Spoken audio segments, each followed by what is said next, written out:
Hello friends, नमस्कार। मैं आपकी दोस्त अर्चना। आज मैं आप लोगों के साथ शेयर करने जा रही हूँ रस मलाई की रेसिपी, एकदम परफेक्ट कलर, टेस्ट और टेक्सचर के साथ। इस वीडियो में मैं आपको वो सभी टिप्स और ट्रिक्स बताने वाली हूँ जिसकी वजह से आपकी रसमलाई एकदम परफेक्ट बनकर आएगी। ये बनाते वक्त बिल्कुल भी नहीं फटेगी और इसका टेक्सचर एकदम स्पॉन्जी और सॉफ्ट होगा और इसमें अंदर तक रस भरा हुआ होगा और ये खाने में जितनी टेस्टी लगती है बनाने में उतनी ही आसान है। आप इसे त्योहारों के समय में पहले से बना के रख सकते हैं फ्रिज में और जब भी निकालेंगे खाने में उतनी ही टेस्टी लगेगी। तो बिना देर करे शुरू करते हैं इसकी रेसिपी। रसमलाई बनाने के लिए सबसे पहले हम इसका छेना घर में तैयार करेंगे। आप चाहे तो रेडीमेड भी ले सकते हैं, मगर मैंने यहाँ पर गाय का दूध का इस्तेमाल किया। तो 1 लीटर गाय का दूध ले रही हूँ क्योंकि इसमें चिकनाहट कम होती है। जो इससे छेना बनता है ना, उससे रसमलाई बहुत ही अमेजिंग बनती है, एकदम परफेक्ट बनकर आती हैं। जब तक हमारा दूध उबल रहा है तब तक दूध फाड़ने के लिए मैं विनेगर तैयार कर ली थी। मैंने इस कटोरी में थोड़ा सा पहले पानी ले रखा है और अब मैं इसमें विनेगर डालूंगी। जितना पानी है उतना ही विनेगर। पानी में अगर घोल के विनेगर डालते हैं ना तो दूध एकदम परफेक्ट फटता है। अगर आप नींबू से दूध फाड़ना चाहते हैं तो उसे भी इसी तरीके से पानी में घोल कर फाड़ेंगे ना, मिक्स करके, तो बहुत अच्छा फटेगा। देखिए मेरा दूध उबल गया। गैस कर देते हैं बंद और 1 मिनट ऐसे हिलाएंगे, ज़्यादा नहीं हिलाएंगे, बस थोड़ा सा ठंडा हो जाए और तुरंत हम इसमें डाल देंगे। करीब 80% 90% गर्म होना ज़रूरी है और इसको थोड़ा थोड़ा करके डालेंगे। आप चाहें तो नींबू से ही फाड़ सकते हैं, जैसे आपको कंफर्टेबल लगे आप इसको वैसे फाड़िए, बट विनेगर से बहुत अच्छा देखिए छेना तैयार होता है। हमारा छेना तैयार हो गया है। इसको हम फटाफट से छान लेते हैं और इसको छानने के बाद में ठंडे पानी से ज़रूर धो लीजिएगा। ठंडे पानी से धोने से 2 काम होते हैं। एक तो इसकी कुकिंग तुरंत रुक जाती है और दूसरा जो इसमें विनेगर या नींबू जिससे भी आपने फाड़ा है उसकी जो खटास होती है वो भी निकल जाती है। और इसको इस तरीके से निचोड़ लीजिए, अच्छे से निचोड़ लीजिए। और इसका जो पानी निकलता है उसे आप जो है आटा गूंदने में भी इस्तेमाल कर सकते हैं, पी भी सकते हैं, वो भी बहुत फ़ायदेमंद होता है। यहाँ मैं आधा लीटर फुल क्रीम दूध उबलने के लिए रख रही हूँ। इससे हम रसमलाई का रस तैयार करेंगे। और यहाँ दूसरी तरफ मैंने एक कढ़ाई में थोड़ी सी ली है चीनी और इसमें डालेंगे खूब सारा सा पानी। इसमें हमारी रसमलाई पक के तैयार होगी। तो मैंने दोनों तरफ जो है काम चालू कर दिया है। रसमलाई की जो रबड़ी होती है वो बहुत जल्दी बन के तैयार हो जाती है क्योंकि ये बहुत पतली बनाई जाती है। तो इसमें मैं फटाफट से डाल देती हूँ चीनी और साथ ही में मैं ले लूँगी थोड़ी सी केसर, जिससे कि बहुत ही अच्छा फ्लेवर आता है। रसमलाई में बहुत ज़रूरी होता है ये।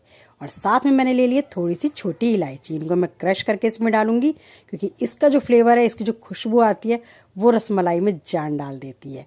और अब मैं डाल रही हूँ इसमें थोड़ा सा पिंच येलो फूड कलर, बस। और इसको पकाएंगे, ज़्यादा इसको ओवर कुक नहीं करना क्योंकि अगर हमारी गाढ़ी हो जाएगी तो रस पीने में परेशानी होगी। इस बात का ध्यान रखना है आपको कि हमारे रसमलाई का जो हम बनाते हैं रस, ये पतला ही रखा जाता है। इसमें ड्राई फ्रूट आप अपने टेस्ट के हिसाब से जो पसंद आए वो डाल दीजिए, मगर हाँ, बादाम और पिस्ता इसमें ज़्यादा अच्छे लगते हैं। तो हमारी तैयार है बन के। गैस कर देते हैं बंद और चलते हैं अपने छेने की तरफ, क्योंकि अब हमारा है मेन काम, वो है छेना ढंग से तैयार करना। अगर ये हमारा सही से तैयार हो जाता है तो हमारी रसमलाई एकदम परफेक्ट बनती है। तो उसके लिए अपनी जो हथेली होती है ना, इस हिस्से से आप इसको सॉफ्टली, ज़्यादा टाइट मत करिएगा, बिल्कुल सॉफ्टली इसको हमें मलना है। करीब 3-4 मिनट हम इसको अच्छे से मलेंगे, जिससे ये जो अलग अलग बिखरा थोड़ा सा मोटा दाना है एकदम सॉफ्ट और क्रीमी हो जाए। इस बात का ध्यान रखना है। तो हमें जब तक इसको मलना है तो एकदम सॉफ्ट और क्रीमी जैसी हो जाएगा तो समझेंगे हमारे बिल्कुल बन के तैयार है। और दूसरा इस बात का ध्यान रखिएगा कि आपके हाथ में चिपकना नहीं चाहिए। देखिए बिल्कुल सॉफ्ट हो गया है और ये हमारे हाथ में भी देखिए बिल्कुल नहीं चिपक रहा है। अब आप इससे डायरेक्ट रसमलाई बना सकते हैं, रसगुल्ला भी बना सकते हैं, मगर आप पहली बार बना रहे हैं तो आप इसमें 1 चम्मच कॉर्न स्टार्च जरूर डाल लें। इसकी वजह से आपकी रसमलाई पकाते वक्त बिल्कुल भी नहीं फटेगी। अगर आपके पास कॉर्न स्टार्च ना हो तो आप अरारोट भी ले सकते हैं, मगर इसको अच्छे से मिक्स ज़रूर कर दीजिएगा। और जब अच्छे से मिक्स हो जाए तो इसको बिल्कुल इकसार करके एक जगह साथ में सेट कर दीजिए। ये देखिए कितना सॉफ्ट और स्मूथ हमारा डो बन के तैयार हो गया है। तो इससे अब हम छोटी छोटी बॉल्स बना के अपनी रसमलाई तैयार कर लेते हैं। रसगुल्ले के लिए भी सेम प्रोसेस है। आपका छेना ऐसे ही तैयार होता है, उसमें बस गोल गोल रखेंगे तो आपके रसगुल्ले पक जाएंगे और इसको ऐसे फ्लैट कर देंगे तो आपकी रसमलाई बन जाएगी। बस रसमलाई के लिए हमें दूध अलग से ज़रूर तैयार करना पड़ता है और हमारा ये देखिए तैयार हो जाएगा। बहुत आसानी से शेप हो जाती है। बट हाँ, इस बात का आप ज़रूर ध्यान रखिएगा, जब शेप कर रहे हैं तो इसमें क्रैक बिल्कुल नहीं होना चाहिए। बहुत ही सॉफ्टली आपको करना है।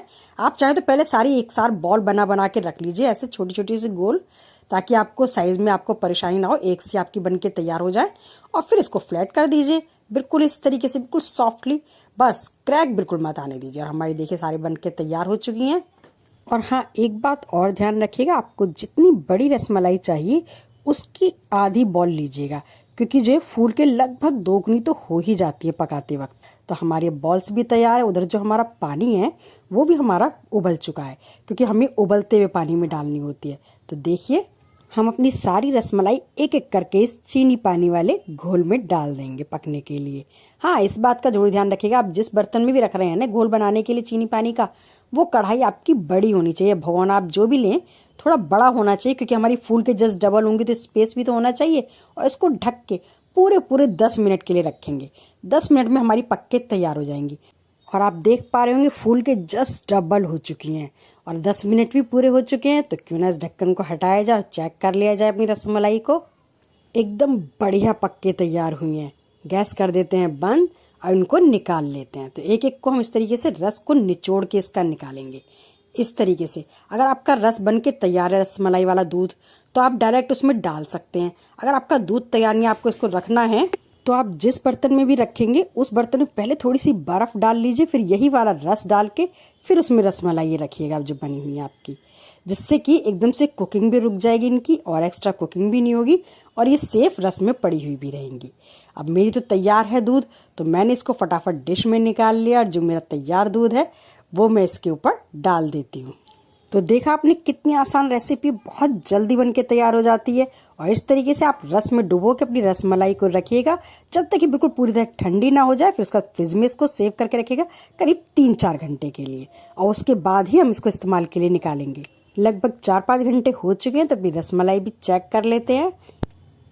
तो ये देखिए, लग रही है हमारी घर की बनी हुई रसमलाई बिल्कुल जैसे मार्केट से लेकर आते हैं ना, वही कलर, वही टेक्सचर, वही सॉफ्टनेस, बिल्कुल जैसे हलवाई बनाते हैं। मगर त्योहारों के सीजन में हलवाई वो प्योर चीज़ भी नहीं बना पाते। तो आप घर में जब बनाते हैं अपनी खुद के अपने हाथ से मिठाई, तो इतनी बढ़िया, इतनी टेस्टी और मार्केट से भी ज़्यादा बढ़िया जब बन के तैयार होती है तो खाने में मज़ा ही कुछ और आता है। चलिए इसको टेस्ट करके देखते हैं। देखिए कितनी सॉफ्ट और स्मूथ है, ये देखिए इसका टेक्सचर। और इसमें देखिए अंदर तक हमारा रस कितना भरा हुआ है, मैं आपको दिखाती हूँ। ये देखिए कितना भी दबा लीजिए वापस से स्पॉन्ज आपका पहले जैसा हो जाएगा। तो लग रही है ना कितनी बढ़िया। तो फ्रेंड्स, अगर आप लोगों को घर की बनी हुई प्योर मिठाई पसंद है तो एक बार इस रेसिपी से इस बार त्योहारों पर ये रसमलाई पहले से ही घर में बनाकर रखें और त्योहारों पर खुद भी खाएं, अपने मेहमानों को भी खिलाएं और फिर अपने अनुभव मेरे साथ ज़रूर शेयर करें। धन्यवाद।